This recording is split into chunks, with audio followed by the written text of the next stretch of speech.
I want to welcome everyone tonight to Chandler Public Library Science Matters. My name is Ted Liebler. I'm an adult service librarian.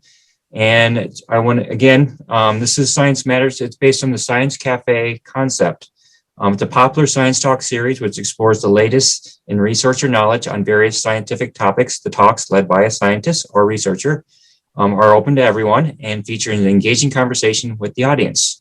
The purpose of the series is to reveal the direct connections of science and current research or in current practice in our everyday lives, while inspiring wonder and a greater understanding of the world and space around us. Tonight's going to be Arizona's modern wildfire situation. And there's a quote: "To live better with fire, we need to adapt to fire." Recent Arizona wildfires demonstrate the urgency in which we need to adapt to fire in order to be more resilient in the communities we call home. University of Arizona's County Extension Agent, Christopher Jones, will present the modern wildfire situation with some of the forces driving wildfire connections today. Do we have any other people in the audience at this moment? Okay, we'll get started. Again, thank you for coming. Today, the format will be Christopher will present, and then that will run for about 30 minutes, and then we'll have a question and answer session after that. And we'll have information about our next Science Matters program. Again, I want to thank you for coming to Science Matters. I'm going to turn it over to Chris. Thank you. Thank you very much, Ted. Appreciate the offer to come here and present, and look forward to sharing this all with the audience. Okay, so my name is Chris Jones. I'm with the University of Arizona. I'm with a branch they call Cooperative Extension. And you may be aware of it through some other programs like Master Gardeners or 4-H. I do some Master Gardener programs as well, but I do forest health. And within that, I talk about causes of wildfire, climate change, things like that. And one group that I participate with is the Fire Adaptive Communities Network. I do like that quote: "To live better with fire, we need to adapt to fire." So understanding what's going on is pretty important. And while I give this talk, I'm going to focus in on Arizona as often as I can. And just was looking to talk about last year's fire season of 2020. It was so dramatic. This is a beautiful photo by James Stamsic of the bushfire that we had last summer. And as you know, it went over the Four Peaks into, from the 87 all the way to the 188 on the other side, and just a dramatic fire. And so last year we had close to 1 million acres burn in Arizona. It wasn't the worst year that we had. That was 2011 when we had the Wallow Fire, which there were over 1 million acres burnt that year. And so something is driving these wildfires that we're seeing more frequently. And we could talk about California, the Western Coast, and other places where we're having wildfires. But like I said, just try to focus in on Arizona as I can. So today I'm going to be talking primarily about 3 factors that are driving the wildfires. One is the fire suppression policy that we saw in the 20th century. Another important factor are wildland-urban interface communities, communities that are within the wildlands and forests that are susceptible to burning. And this latter 20th century warming, or now the 21st century warming. So there are other factors that may be involved. Invasive species are playing a big part of it. And what I'm talking about here isn't to cast any type of blame. I think about the quote from Maya Angelou where, we do the best we can with what we know. And when we know better, we do better. So just going back to the beginning of the 20th century, early Western public lands policy really saw fire as an enemy. And the United States Forest Service was formed in 1905, all the public lands out west. And one of its major duties was to stop wildfire. And they were very good at it. There was one more thing that really drove the wildfire suppression effort. And it's something that's called the Big Blow Up in 1910.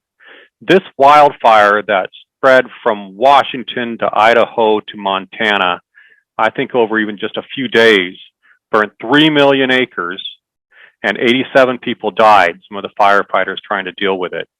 And that really caught the nation's attention, and it kept on with the concerns about wildfires. And by 1935, there was a policy to have all wildfires out by 10 a.m. the next day. If they were able to see a fire start, they could get it. I remember I worked with a boss in the Forest Service many years ago. And like, if you get there in time, you can put your helmet, your hard hat on top and put that fire out. And so that rapid response was really built into all the firefighters.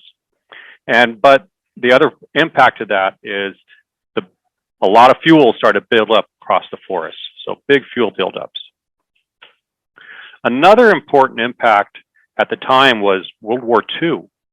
And there was fear that we could be sabotaged, the forest could be caught on fire. We had the War Advertising Council and the United States Forest Service get together. Some important things to shape our consciousness about wildfire was Bambi.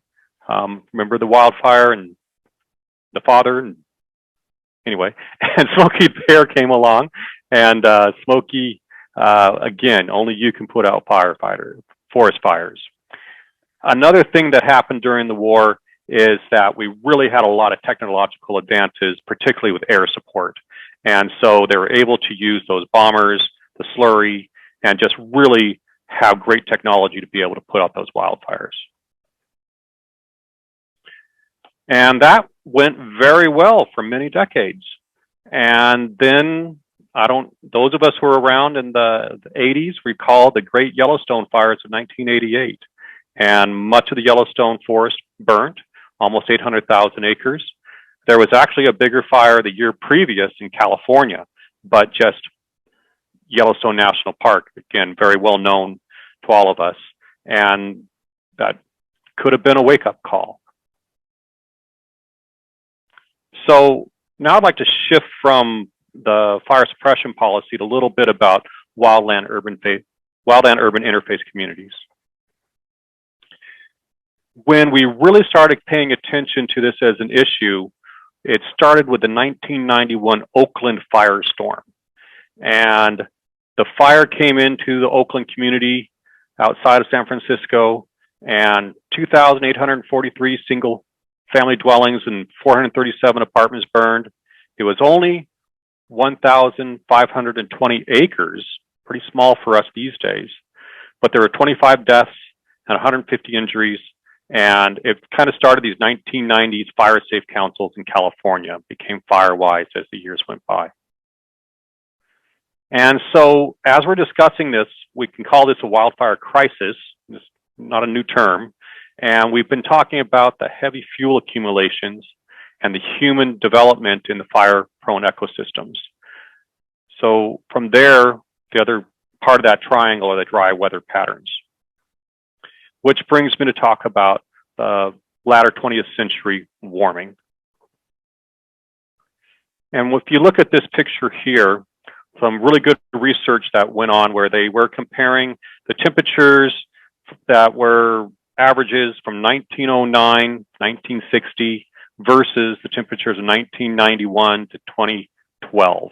And as you can see across the country, with a rare exception down here in the South, every place has gotten at least 1.5 degrees hotter. And if you look at the Southwest here where we live, cooler in the 1900s, a little warmer, but this consistent trend up since from the 1980s. And the US average does the same type of thing, that trend of warming. And so with that warming, we are seeing a drying of the Southwest, and weather systems that bring in rain are becoming more rare. And so there, California, Arizona, all this area, much just percent and precipitation from 1980 to 2010 had already really diminished. And one thing that you can think about with climate change is that where it's dry, it gets dry. Where it's wet, it gets wetter. And if you look on the East Coast there, a lot more rain, a lot more moisture. And so, as I was doing this research, I found this great graphic here from the Union of Concerned Scientists. And on one hand, it's saying wildfires are increasing and wildfire season is getting longer in the Western United States.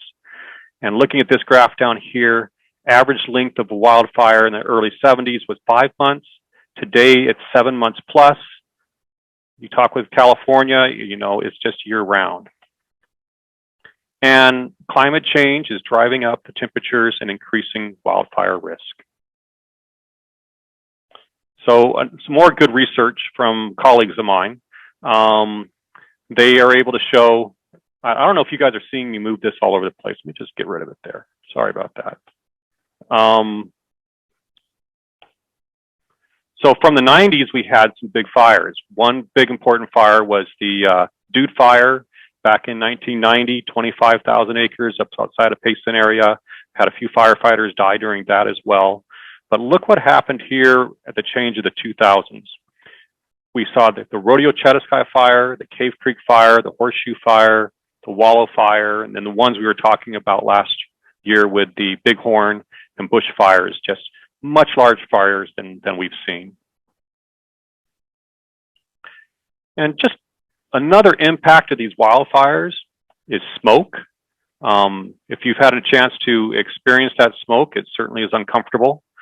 And this research here, this graph, sums up where the particulate matter of that 2.5 quality, size of matter, which can get into your lungs and be quite dangerous, has really increased since 1988 to 2016. And as you can see, Idaho in the middle of that, where just so much smoke, used to be much clearer. So again, wildfire smoke is something we need to realize, another problem with wildfires. So at this time, I'm going to talk a little bit about climate change, that latter 20th century warming. And so what is climate change? It is the acceleration of the Earth's hydrologic process caused by global warming. I want to break that down. So acceleration, the rate of change of velocity with time. And so we see an upward trend of extreme weather phenomenon occurrence, both in frequency and intensity. And I'm going to use this graph to demonstrate some of the impacts of the extreme weather events in global warming. Notice that there's no link to global warming with tornadoes or tsunamis, but the hurricanes, the droughts, the wildfires, all are closely linked with global warming. And then even strongly are droughts and forest fires regionally. We just discussed why it's regionally with the West, heat waves and coastal flooding, all very likely and to certain that these are all linked with global warming. And I'm going to bring this back to a joke that got my attention when I got started with this area about, it's 18 years now. And so a colleague of mine, a senior professor, Dr. Paul Brown, told this story at a meeting that we had down in the University of Arizona, and described how many of us know in Arizona the work of Miriam Hart, the life zones, where you can change elevation throughout Arizona and have a similar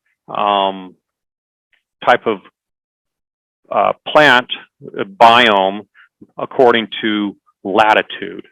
And so, you know, these lower latitudes where we have the deserts, the oak woodlands, the ponderosa forests, the fir, and up in the areas. And so along that, you would see that if you're Lipton Greer, about 8,500 feet, Flagstaff around 7,000 feet, Prescott over 5,000 feet, Sedona around 4,000 feet, Globe at 3,500 feet, Tucson at 2,400 feet, Phoenix around 1,000 feet, and Yuma down around 200 feet in elevation. And when I was young, did a lot of hiking as a Boy Scout, and we had a little rule of thumb, but 1,000-foot change of elevation was equal to about 3 to 4 degrees change in temperature. You know, one area is a little bit cooler than another because of the elevation. So imagine that happens.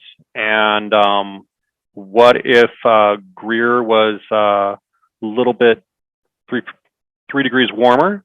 It'd become a lot more like Flagstaff. And same thing, Flagstaff would become a lot more like Prescott if the weather got that much warmer. Sedona, more like Globe more like Tucson, and Phoenix more like Yuma. And Yuma becomes a lot more like hell. There's your punchline.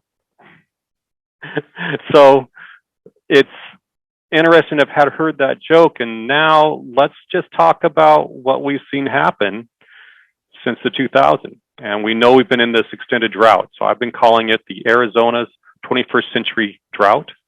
And I'm going to explain this using the standardized precipitation evapotranspiration index.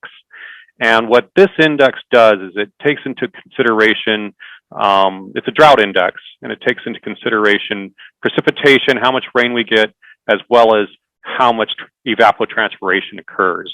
And you can see that we are in a very deep drought in this century, even compared to what we used to talk about as the 1950s drought. So how is that different? One thing that isn't different is really precipitation. If you look at the precipitation that occurred in the 1950s, what are the lows and what are the highs? They're not particularly different from the high precipitation and low precipitations in the 21st century. Although you can see that the year 2020 is one for the records. So evapotranspiration is evaporation from vegetation, as well as evaporation that happens directly from the soil.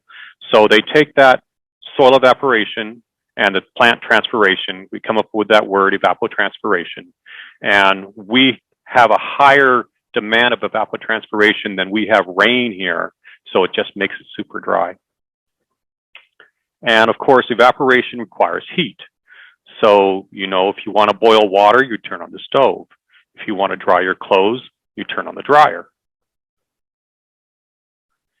And looking at this graph where we're talking about temperature and how it's been warming over time, particularly from the 70s there and into the 2000s, where we went from what they consider an average temperature, this normal period of 1980 to 2010, come up with this average a little over 60 across the state.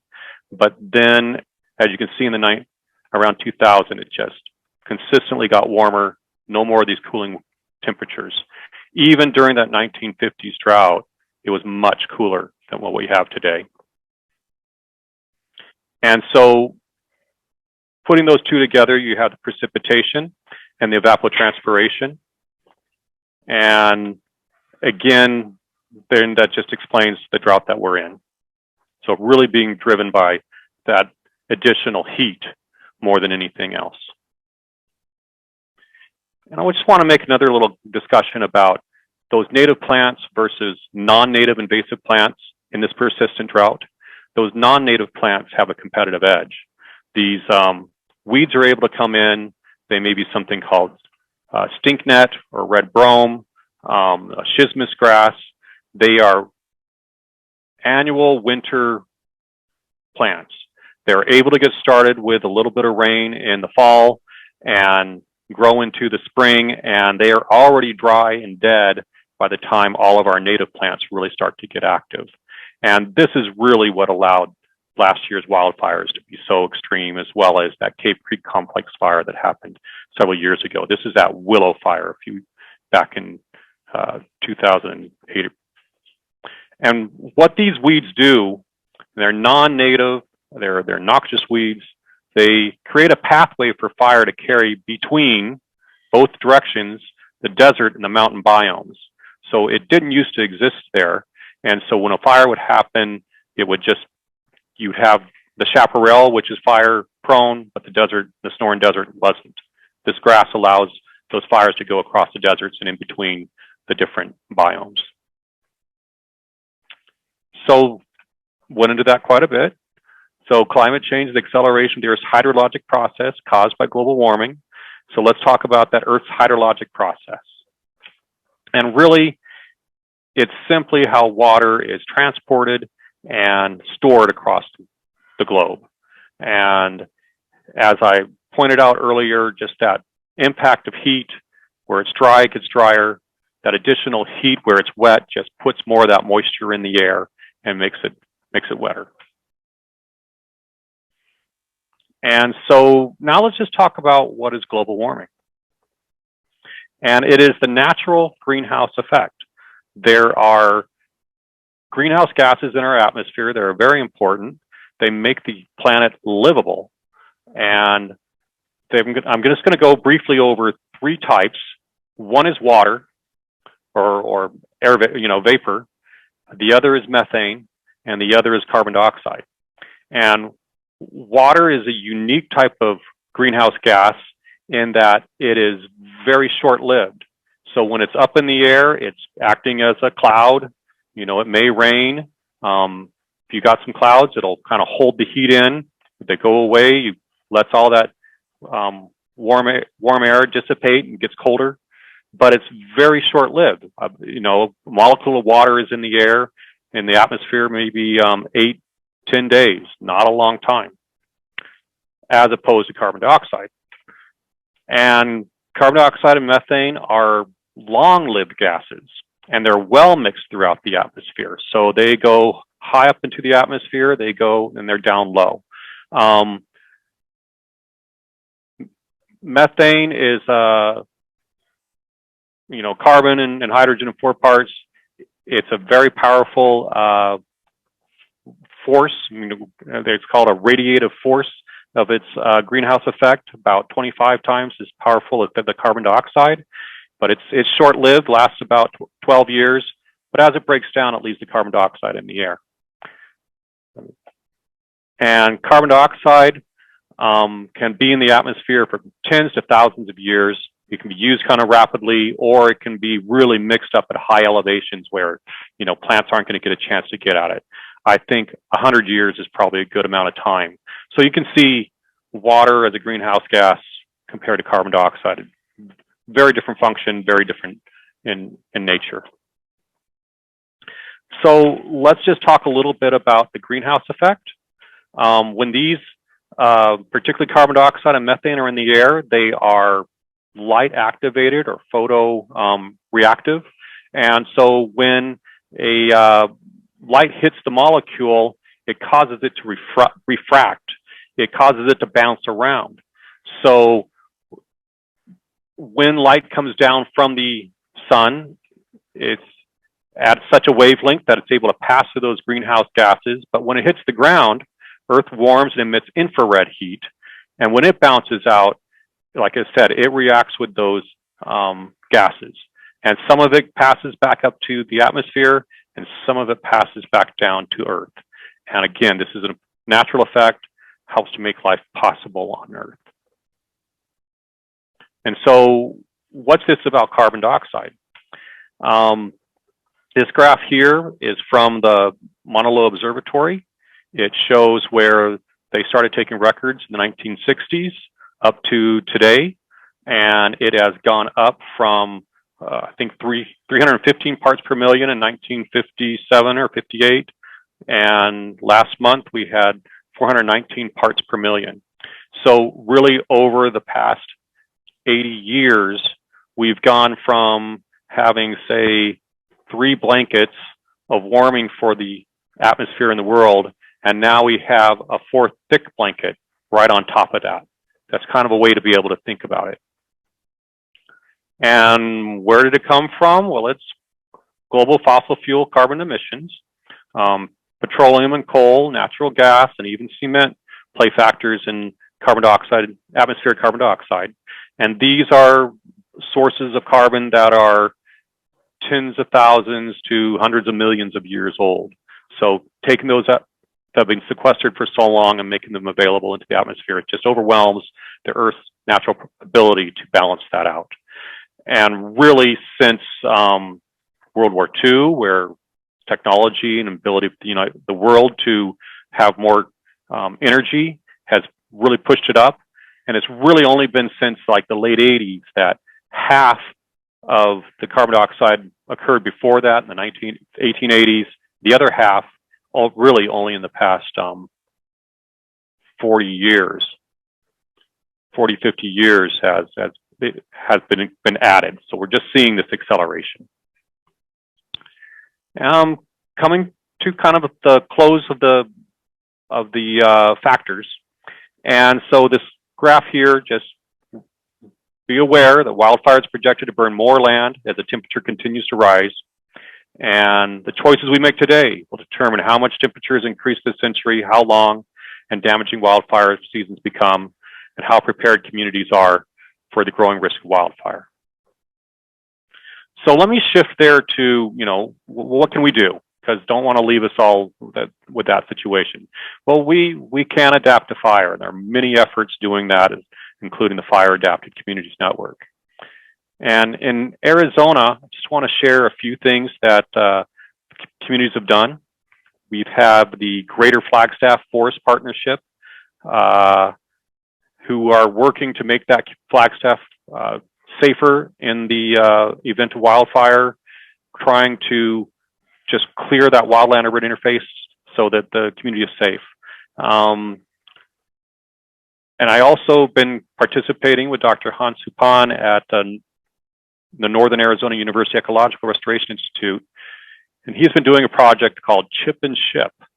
And the research project he had was an agreement with South Korea, who is willing to pay twice what these chips are worth in the United States for bioenergy, so they could put it into a power plant and be able to make energy out of it.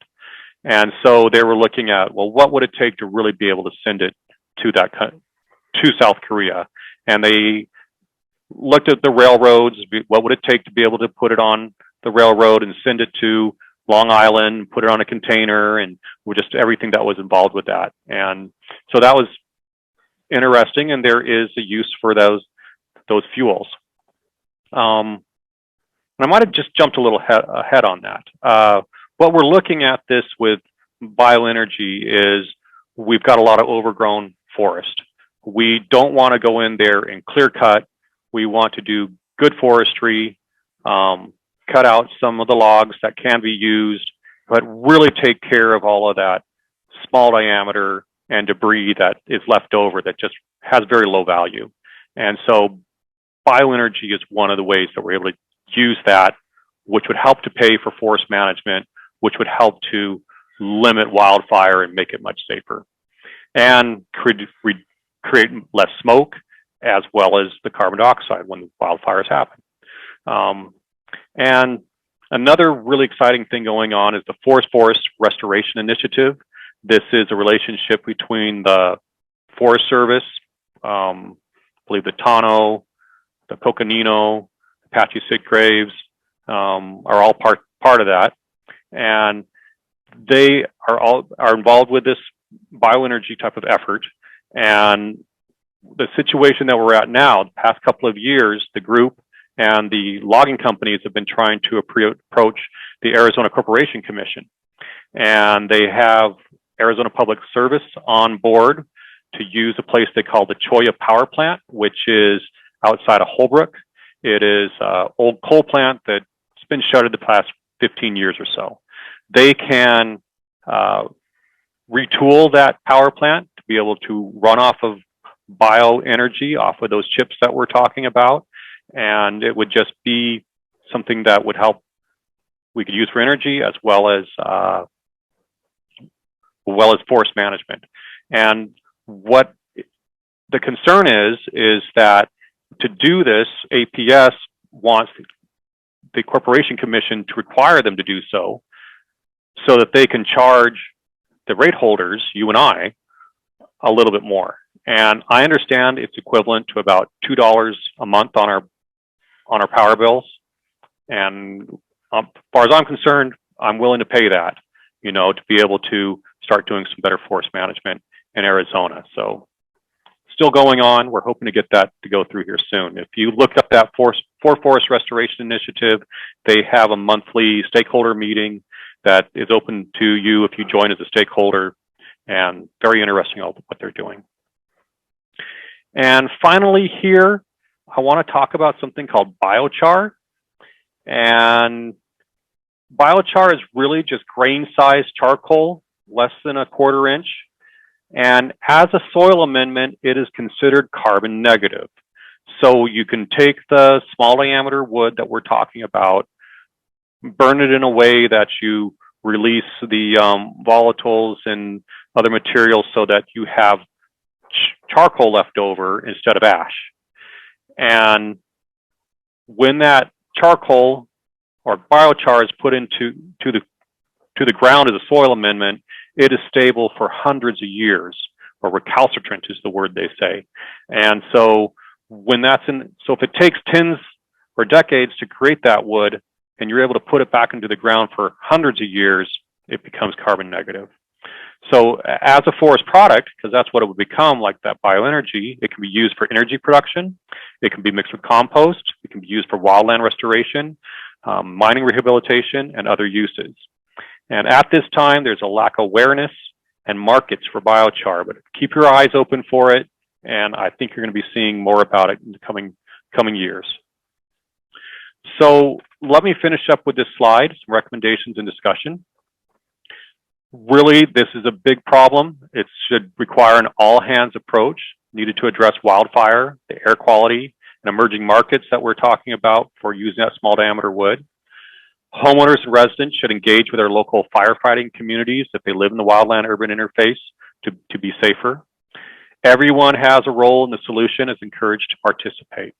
And at this time, I'll open it up for question and discussion. And thank you very much, Channel Library.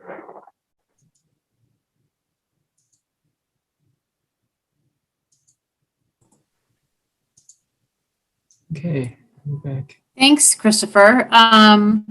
So that I love the graphics in this presentation. I think they're really clear, especially giving kind of all the background, sort of the history, and also the what we're looking at in terms of the environment, and kind of explaining everything and all these different factors that come together to bring us to where we are today. It's interesting that there's a big ramping up, like in the year 2000. Kind of right at that shift into the new century. And I wondered if is there a reason for that, like that the shift is happening right at that time as opposed to a little earlier, or, you just see like a really big increase in some of those things. When they talk about the ecology, there is something they call, a stable ecology or a stable ecosystem, and then you hit a threshold. And I think a lot of this drying that was happening through the 90s, I showed those graphics too, finally hit kind of a threshold. The other thing is, the invasive grasses, the invasive plants that are driving the desert wildfires. Even into the 90s, and particularly early part of the 2000s, we were concerned wildfires in the Joshua trees, wildfires in our saguaros, in the Mojave and so on. What happens is our native plants are just really stressed and weakened by the drought. And when these winter rain patterns come in and they're just so well suited for the way that these non-native plants grow, they're able to just take over the desert and just create blankets of fuel that can burn. And I think just that additional competition, the weeds, most of them already been here. They'd been here since the 50s. They've been here since the turn of the century.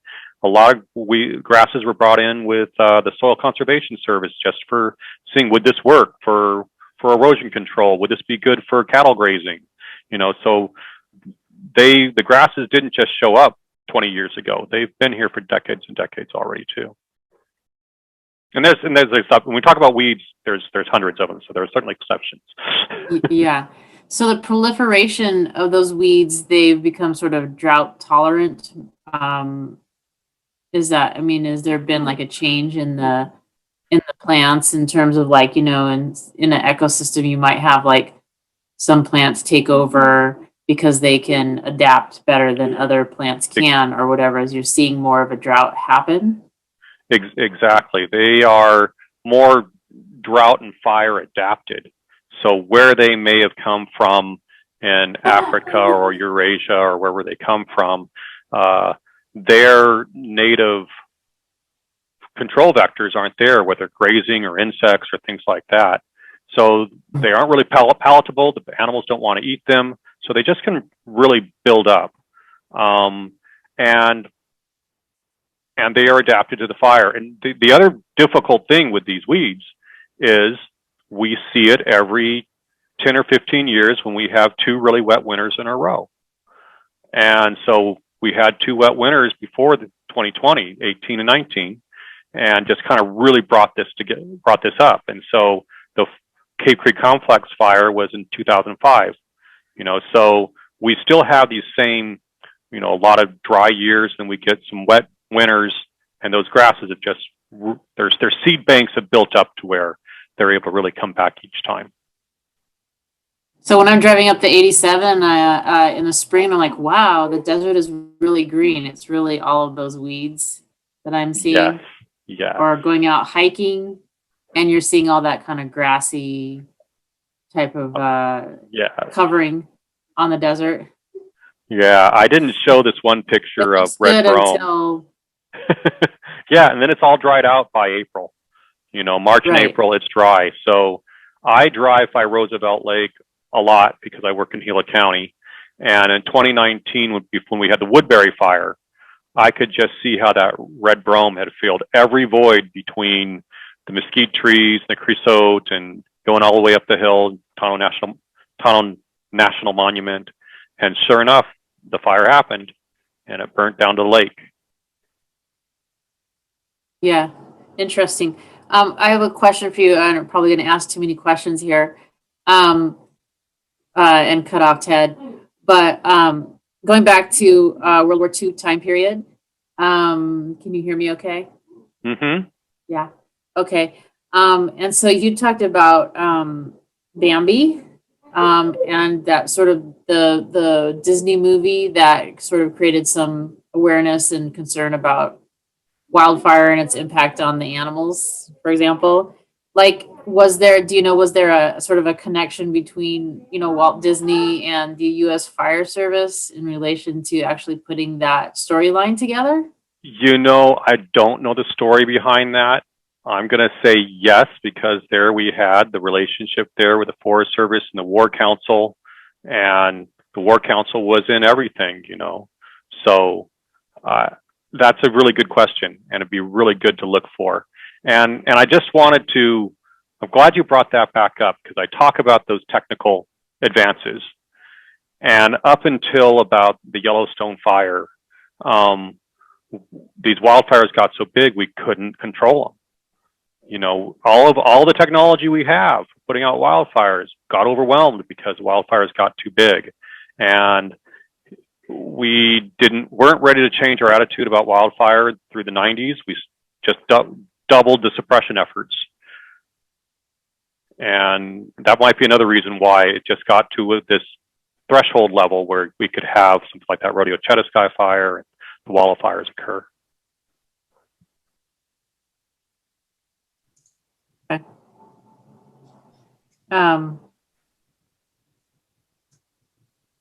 I'm curious about the biochar that you're talking about.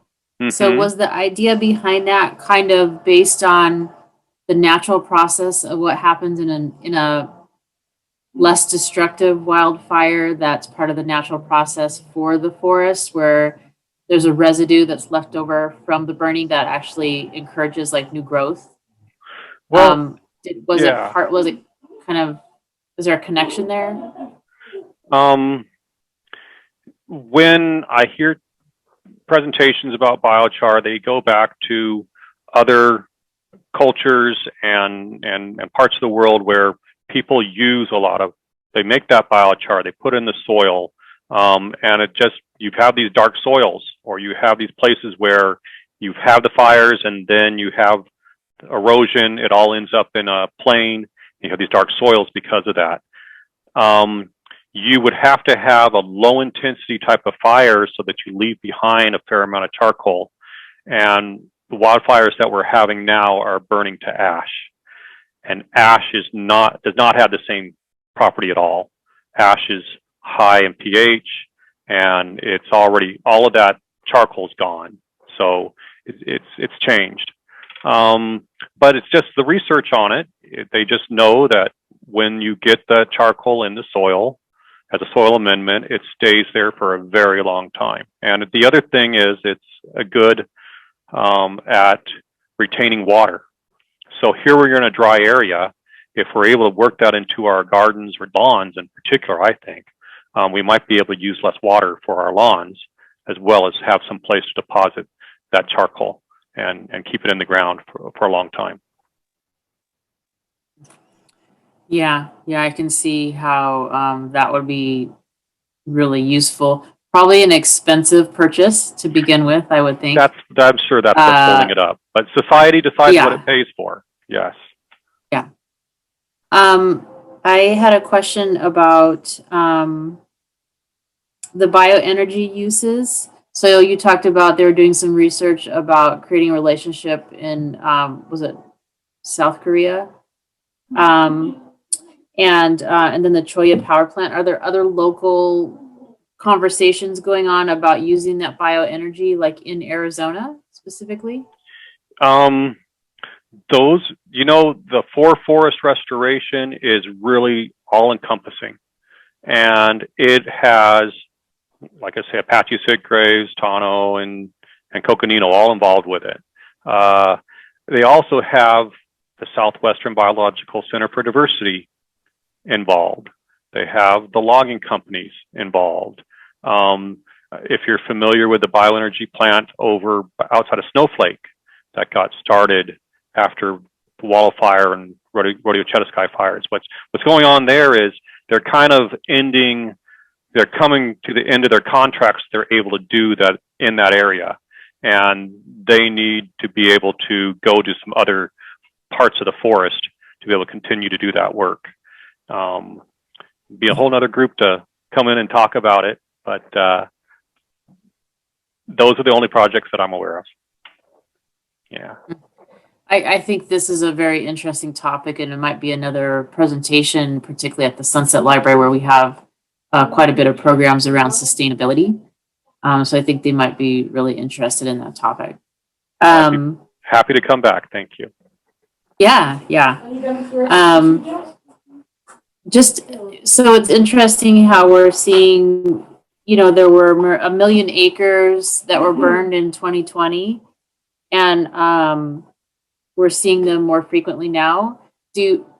Based on the type of weather that we've had in the past year and sort of what happened last year, are folks that are watching conditions in Arizona expecting that we're going to see another large wildfire season like last year?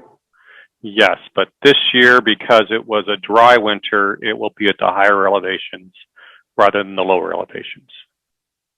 So that was always what we would say is, if it's a wet winter, the desert's going to burn, particularly going down to Sonoita and Cochise County in that area. We got a lot of fires in there through the early 2000s because they had the grasses, and they might have been a little more native. But now, like, I don't know if you remember the Miller Fire, the Horseshoe Fire that went over the Chiricahuas. Again, it's these non-native grasses that are making that connection that allows the fires to start in the desert, go over the mountains, and come back down the other side. So what communities can be doing for that is just, work with your fire department, try to make your home fire-wise. I've got a whole nother presentation on that. Be Ember aware. Matter of fact, yeah. So I did just give a presentation about wildfire in the Sonoran Desert and landscaping, where I gave kind of that talk about the drought, but then talked about protecting your home from wildfire.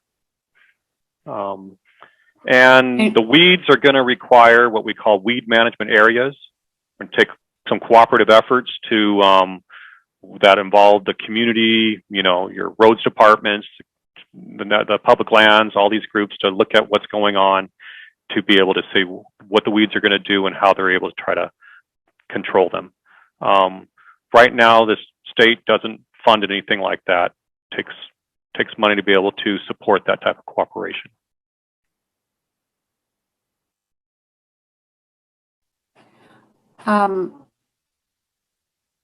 I guess one dilemma that I see when we're talking about global warming, and I'm a pretty I watch a lot of nature programs, pretty connected into the BBC, and so there's been a lot of things that have come out to create more awareness about changes in the environment, global warming, how it's impacting the entire Earth, essentially, by bringing all the research that's happening in the different areas and bringing them together. And it's like we're on this course. And at the end, they always say there still might be time to make some changes. But when I see these graphs, I worry that that's not the case. Like, we've already made the shift. And so the question now for you is, we can maybe still make small changes in some ways in relation to global warming, and doing our little small part, in whatever that is. But how do we in Arizona then adapt to basically what's maybe kind of our new reality with drier conditions, less precipitation, that kind of thing? Yeah, we're going to have to use a lot less water, and we're already very conservative on our water. So I think conservation remains an important way of adapting. We may be looking at other ways that water is a great big issue, and we're going to have to deal with it. I think we can. I think it's going to be painful, but as far as the end of humanity, that's not going to be the case. We are resourceful people. We can do something about it. But we're going to be adapting to it. And let's give an example. I've got colleagues who work in Key West, down in Florida, right? And she is doing a lot of that climate education and programming on that. They call it Climate Smart. They've got great programs in Florida with climate change. And so I've listened to her talk about their adaptations, and it's like, well, the last thing they'll have to do is actually retreat. They'll have to leave the islands because the sea level rise is too much. And we will probably be seeing what they call climate refugees.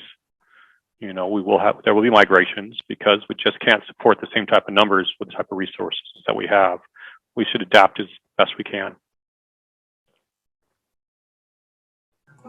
And maybe for the audience that might watch us later, are there practices that that other cultures in other countries have done in the past or are doing now that might be appropriate for us to look at in relation to being an arid climate in the desert in the Southwest?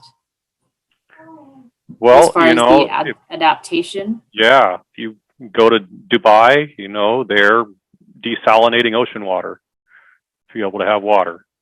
It all just becomes very expensive. Be able to have what you need, and so you just figure out what are more of what we're doing. The landscape, the desert landscaping, water capture. If you can catch rain, that's a good and allowed to do so. That's useful. Where I live in Globe, we have an annual rainfall of 18 inches a year. And so if we're able to put 500 or 1,000 gallon tank next to our house, catch that rain off the roof when we do get rain, and then be able to use that for irrigating irrigating at the house, rather than using the groundwater, because we're not on the same aquifer as Phoenix, then that just helps to conserve that groundwater. right? So if you're using that surface water, and it's all in between, you know, Salt River Project wants that water all to go to Roosevelt Lake, and there's been all kinds of stuff going on with with water policy in Arizona. Kind of outside of my realm here. I just hear things. So I'm an Arizona native, and I grew up in the Phoenix area.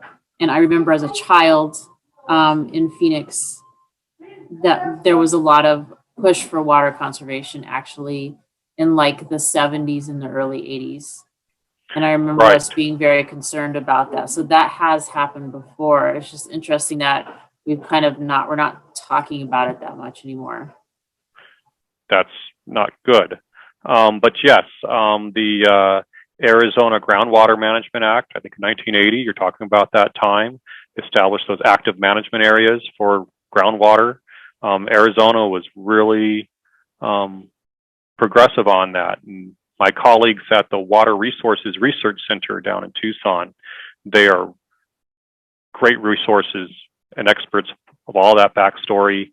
I've seen a video, very nice video that talks about some type of anniversary of that 80th. I guess it would have been the 40th anniversary. So yeah, a really good video that tells that story. And they said nobody was happy, and that's why you knew it was doing the right thing. So my final question is, you mentioned when I asked a question about this year's wildfire season, and your prediction was that we would see more of that and higher elevations. But I think people might want to know, like, could we possibly see more around the valley like we did before, whether it's on the East Valley or on the north end near Cave Creek or out west or south of us? Could we possibly see more of that coming this summer? You know, the vast majority of 90% or more of wildfires are human caused, human starts. And so wherever there's that dry fuel, it has potential to burn. What's different than last year is we had a very dry winter. And so those grasses weren't able to reseed and grow again. So some of the dead grass, a lot of it's still standing because we didn't get enough rain, but it just isn't out there as thick as it was when you're talking about driving through the Tonto Basin and seeing it. And so it just gives an opportunity for the wildfire fighters to get on top of it and contain it. But even then, it can be a few thousand acres. But they can contain it much, much easier than what we had, the conditions they were last year.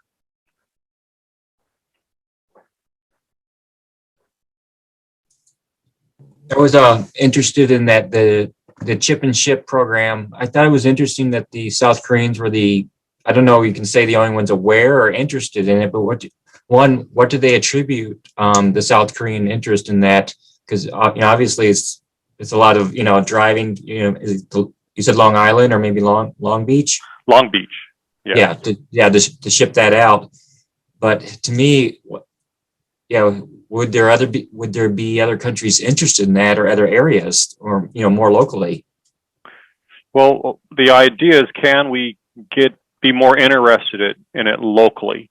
Yes. And but I don't know if you've had a chance to meet Dr. Han Supan.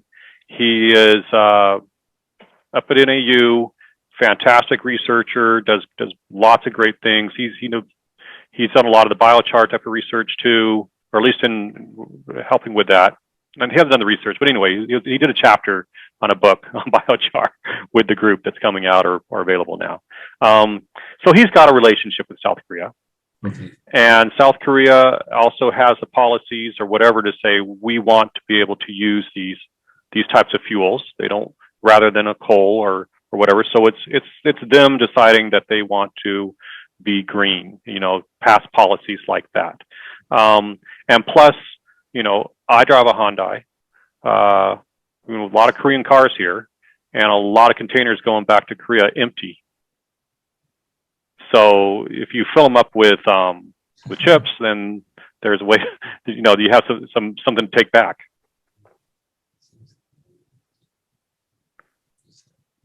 very interesting, concept of the cars coming over. This, the shipping containers going back with more energy.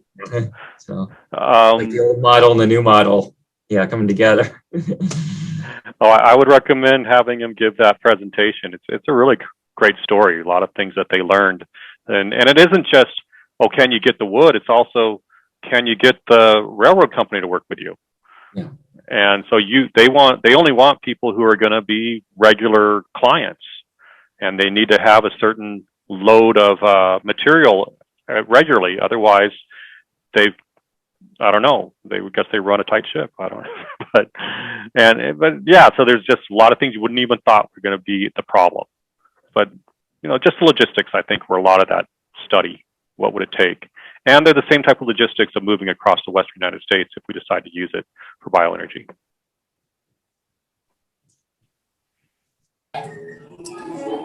It's getting a little crazy at my house right now, but I thought maybe as we wrap up here, maybe you could send Ted a link to your other presentation that you do, kind of talking about being fire-wise and that kind of thing. And if that's something that you can send a link to him, and then we can include that in the video description for the recording of this, so that people, or include on a slide or something, so that people would have access to that additional information that you provide. I certainly can do that, and I can also send you a webinar that Hans, graduate student, did about that chip and ship project, and so we can get some more detail about it, that project too. Yeah, and if I have any other resources, I'll send it your way too. Okay, well, thanks, Gene, and I just want to thank Christopher Jones for presenting tonight. Again, this is one of those subjects that everybody will be thinking about, unfortunately, in July and August and September and October. This is good information to have out there, and that's part of the Science Matters, is to get the information out to the community. And just want to give a announcement on Wednesday, June 16th is our next Science Matters, and that's responding to a 21st century pandemic with 21st century science. We have the COVID situation, but the good news is we have unparalleled advances in biomedical technology. So I think it's going to be an interesting discussion to exactly to where we're at this time. We're going to have Dr. David Inglethaler, Associate Professor and Director of the TGen North, learn about, ask questions about the next generation science being used to combat COVID and future emerging infectious disease threats. So again, I want to thank you. I'm going to put up a slide with some other fire resources, NOVA videos we have through Canopy, which is available through the library, our collection, and also there's a link from Christopher on the modern wildfire situation that goes in, it covers some of the ground that he covered tonight, and you'll have those slides through that web link. So again, thank you for attending tonight, and we'll hopefully please register for the Wednesday, June 16th Science Matters, which is, again, will be here at 6:30, or you can catch it through the archives on the library's YouTube channel. Thank you, and good night.